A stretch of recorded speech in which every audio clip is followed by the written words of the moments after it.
Jonathan Lee Riches investigates. A terrible, horrifying tragedy occurred at this home right behind me. I'm at the 3400 block of Moe Road in Holiday, Florida, Pasco County. At this home here, the unthinkable happened. April 19th, 2023, a Uber Eats delivery driver by the name of Randall Cooke, who was 59 years old, was on his last delivery and stopped here to deliver food. And when he knocked on the door to deliver food, he was pulled into the home. Oscar Solis, a 30-year-old parolee from Indiana, murdered Randall Cooke inside this home here and cut him up and put him in bags at the side of this home here. Terrifying. The sheriff of Pasco County, Chris Noko, said it was demonic. I am out here. It occurred here, at this home here. This home here.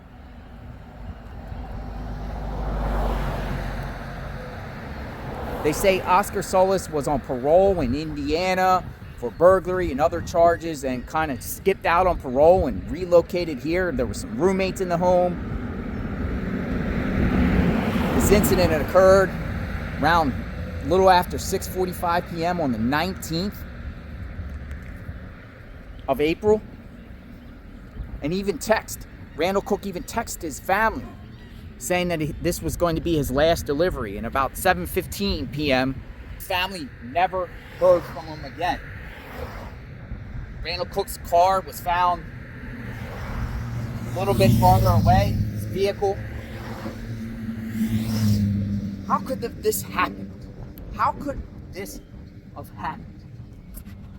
A monster living inside this home here. A monster. I'm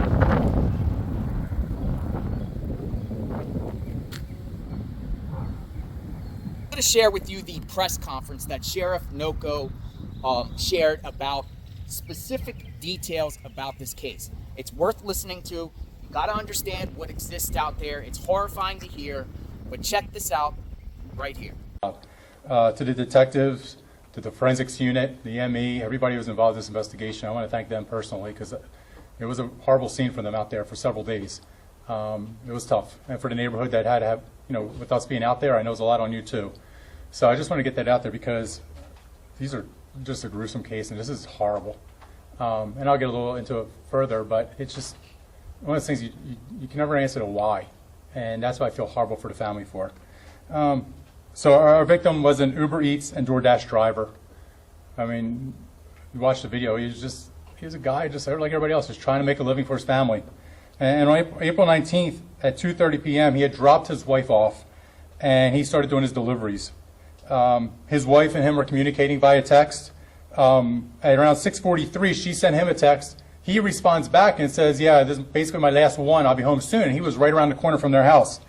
At 7:13, she sends a message, but there was no response back. So late April 19th into the 20th, she reports him missing. Our patrol goes out. They start doing the investigation. Wasn't a few hours later, they hand it off to the missing persons unit. Our missing persons unit then takes over the case. They actually, later that morning, our missing person unit reached out to Uber Eats, and they were able to provide us some information and his last known GPS coordinates.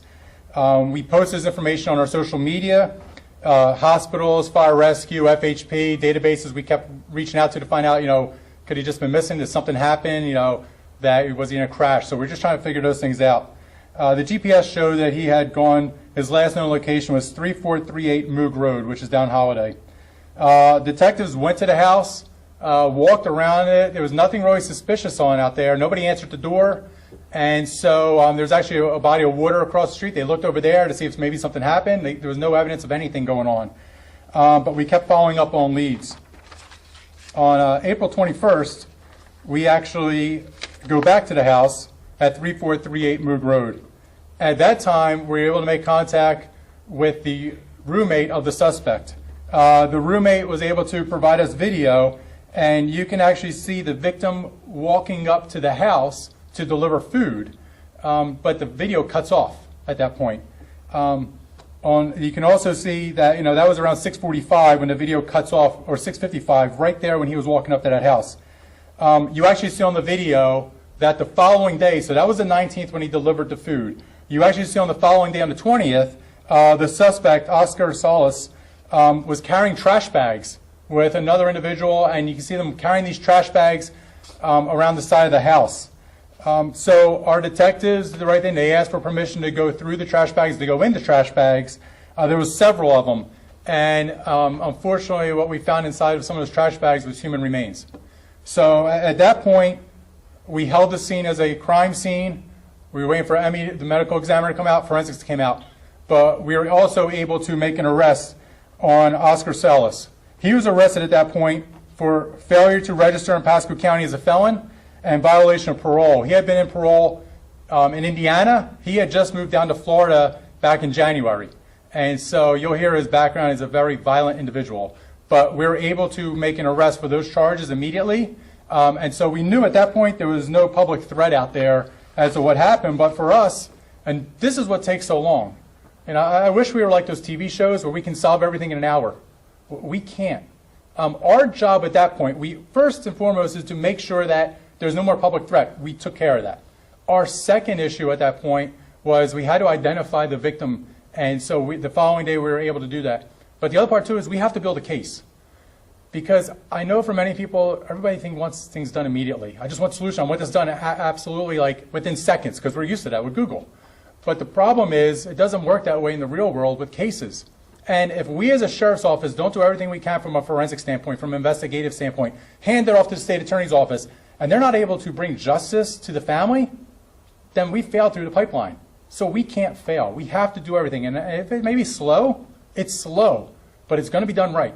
And so that's the one thing we just want to make sure everybody understands out there is that we couldn't give those updates because we did not want to hinder the investigation.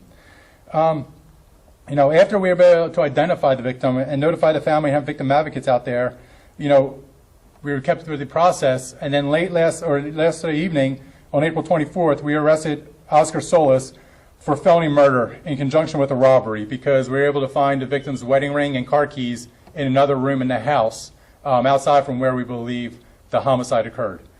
And so a couple of things real quick. Talk about Oscar Solis.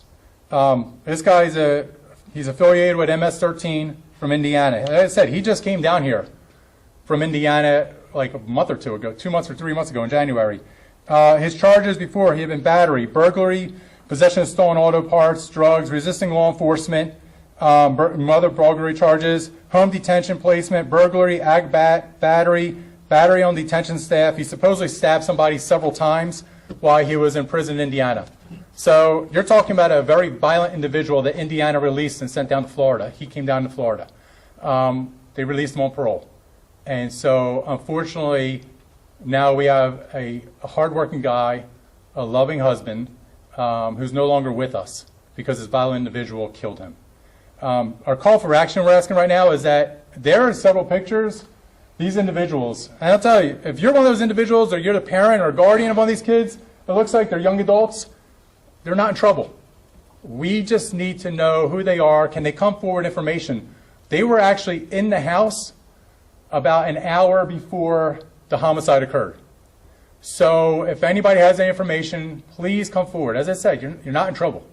We just need to keep building this case because we in Florida will bring justice for this family. We'll ensure, through the state attorney's office that, the family realizes that we did everything we can because this victim, I go back to it's sad. It's horrible. And the one thing, us as a command staff, we get these updates on the homicides, we get information. And as I start the press conference, and I'll tell you this, I kept asking, what's the connection? Because unfortunately, a lot of times in homicides, there's a connection there. Sadly, we know domestic violence is horrible. We know that, there's drug addiction, drug dealers that will shoot each other over drugs and, beefs over gang or other issues or business partners that are mad at each other. There's something that you can say, okay, there was passion, there was anger.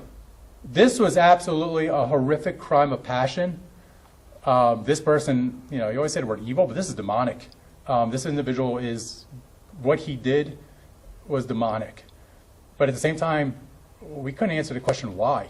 What the relationship? There doesn't appear to be any relationship. All it appears is that there was a gentleman who was working, was doing his last delivery of the night, and this person killed him for no reason. And he took him away from his family.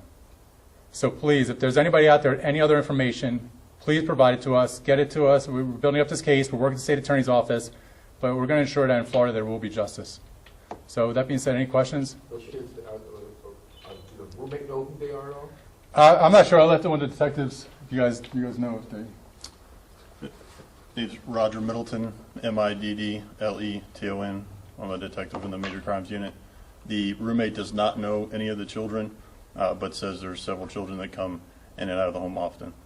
Do you expect, are you concerned that those children are alive or not?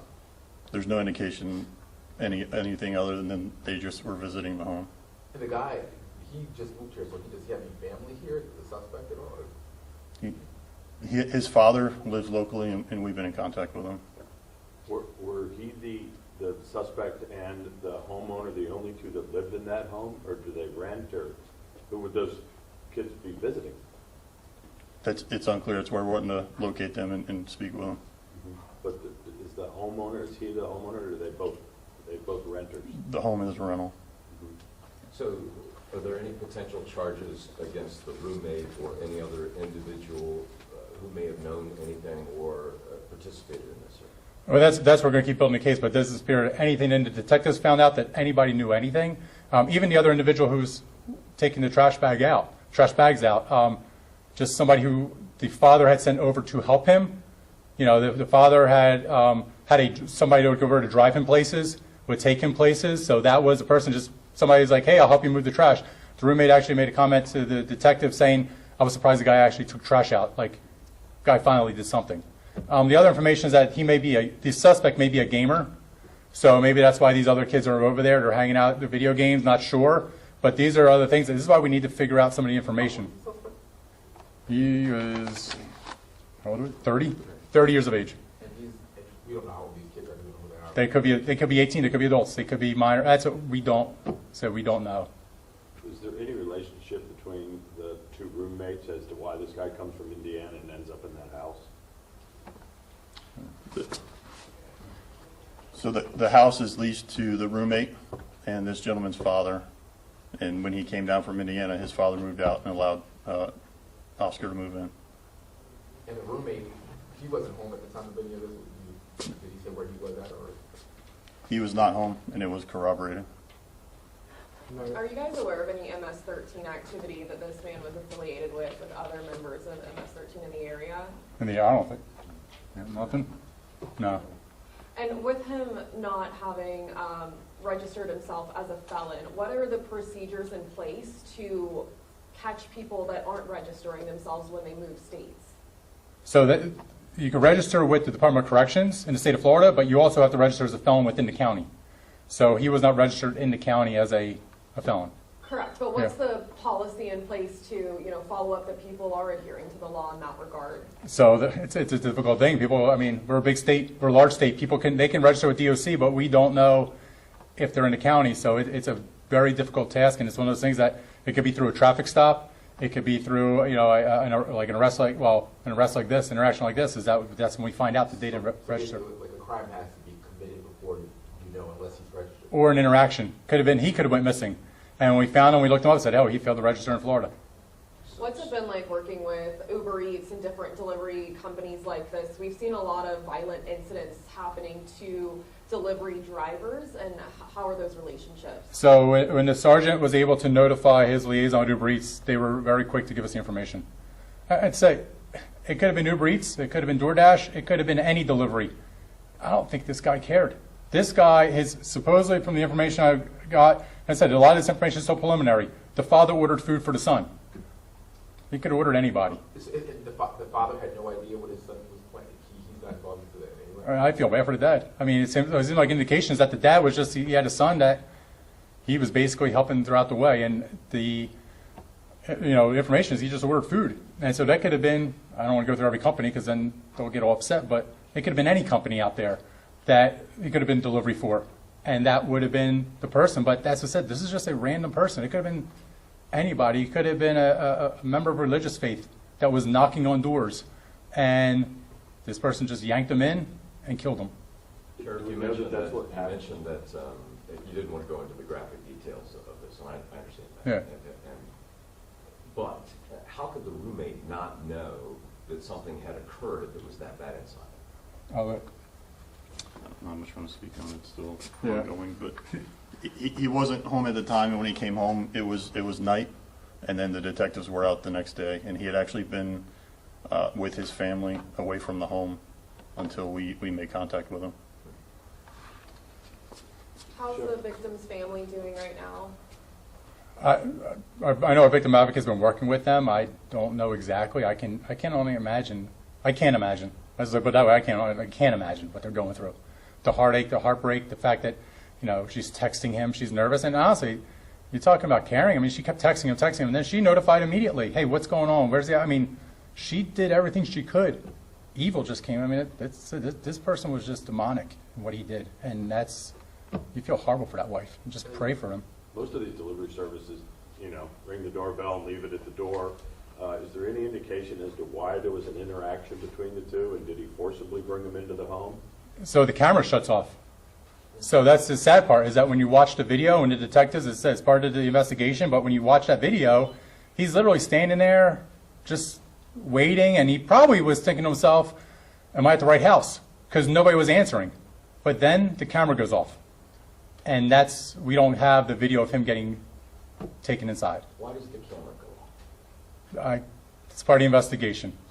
I mean, we all have common sense. We can all believe and have our understanding, but until it's 100%, this is exactly why. Look, you all can say those things because in court it doesn't matter, but if I say something, that could be brought up and I can't say it. Did the detective find any blood in the house at all? Sorry. That's all right.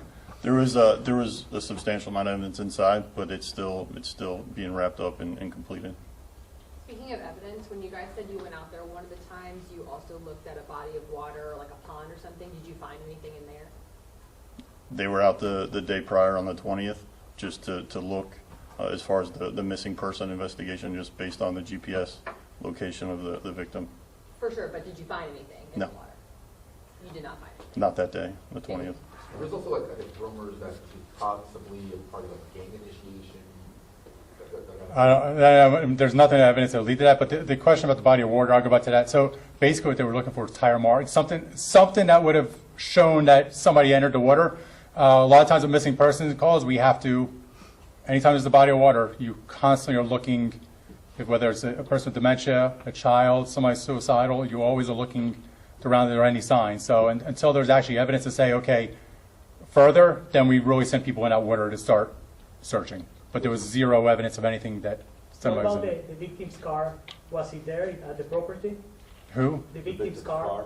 The victim's The car. victim's car, yeah. Was it? It was located abandoned just like a third of a mile away from the home. Is it ever too soon for you to call the sheriff's office with concerns of someone missing? No, I mean, that's one thing. I can imagine, because of police shows, everybody thinks that our biggest calls for service are, robberies, homicide, all these. A lot of our calls for service are missing people. That's the majority. That's why we consistently post them out there. And so we tell people, hey, look, we're going to do everything we can because we know that's somebody's loved one. Why do we have one of the largest canine units? It's because our dogs are consistently out there searching for missing people. Our bloodhounds, our live-fire dogs, our cadaver dogs, we're consistently out there looking. And so that's one of the biggest calls that I know we as a sheriff's office, that's one of our larger calls. I can imagine for all law enforcement, it's people go missing. And so how do you find them? What do we do? So that's why we take it extremely seriously. But as I go back to that point, it's never too early. From our standpoint as investigations, we will say, hey, look, these are the steps that we usually take. Whether somebody ran away, whether it's an adult, what we can and can't do. But at the same time, we know that's somebody's loved one. And so when it being somebody's loved one, it could be one of our loved ones. And so we take it extremely seriously. But we have our procedures in place. We have our plans in place. And so it could be that kid that ran away 100 times, or it could be that person that went missing the first time. We take them all very seriously. You mentioned that the keys were found inside the house, the keys to the car. I'm sorry, the keys. Yes, sir. Yeah, the keys, I'm sorry, the keys to the car, I knew his ring was, but I knew the keys were, yes. But yet the car was found a third of a mile or so away. Do Yeah. we know who may have moved that car? Do we suspect that it could be? Still reviewing, still under investigation. To say the neighbors have any surveillance cameras, but I probably imagine we went to every neighbor about 12 times already. But you have anything, let us know. Do Was you it be- expect to release the name of the victim anytime soon? No, I mean, the family can, but we won't. was the victim Hispanic as well? We're not going to release that information. How cooperative is the father and the roommates being? So as of right now, they're being very cooperative. Everybody that we spoke to has sat down and spoke with us and helped out. Any other questions? His gang affiliation, does that date back to his time in Indiana, yeah. He wasn't in Florida that long. When he was on parole in Indiana, how does that work with working with those entities at this point? With Indiana, like, so our Department of Corrections will work with their Department of Corrections. Yep. So, obviously, this is a second story that we found around delivery drivers. Do you have any tips for people who maybe are delivery drivers to keep them safe? So tips for delivery drivers, I would say, it's like anybody who's out there. If you're knocking on a stranger's door, and I get, this is the same thing also where people, they go online and they buy stuff from each other and they meet up. For people who are buying stuff and meeting up at places, I'd say always meet well-lit place, a gas station, in the middle of a gas station, meet there because there's cameras, there's people out there. If you're a delivery driver, if you don't feel comfortable, don't go. We have body-worn cameras in law enforcement to protect ourselves and protect other people. If that's something you want to do is videotape everything going on. If you want to be on the phone with somebody while you're going up to that house, do that. There's nothing that stops you. You're in a public place. You can do what you want. But as I say, and that's the thing, it's not about the victims here. It's not blaming them, and I don't think you are, and I don't think anybody is. But the issue is we just got horrible people out there. And so let me know what you think. Guy on parole from Indiana works his way down here to this home here and then does the most horrible act. An innocent victim out there, an innocent family now is affected by this tragedy. Let me know what you think. Subscribe to my channel, hit the notification button. We'll talk soon. Evil does exist out there. Love your loved ones, protect your loved ones, protect your family, and be safe, everyone. God bless. Hi, how are you? Many months back, Uh-huh. I saw that dude getting escorted up 3836. You saw who? The killer. You did. Would you like... Oh, and one more thing. I just talked to that man walking right there. And he said that Solis was actually squatting a little bit down there months earlier, and authorities picked him up. He was squatting somewhere on the road there, that, according to this man here that's walking. So he had a prior incident. And also worth noting that a sheriff lives 2 houses away from where this incident happened. 2 houses away, and a sheriff is right there. And this happened.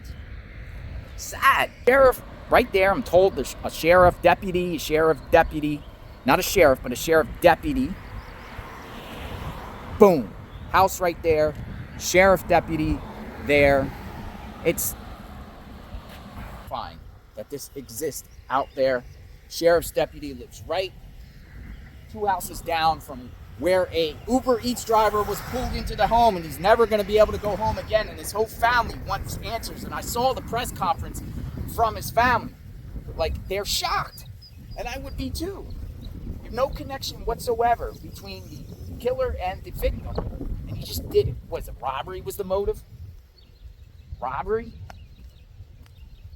How was someone able to abscond from parole, make their way down here, and be able to live out here like this? I'm in Holiday, Florida. Jonathan Lee Rich's Boots on the Ground. We'll talk soon. Stay tuned.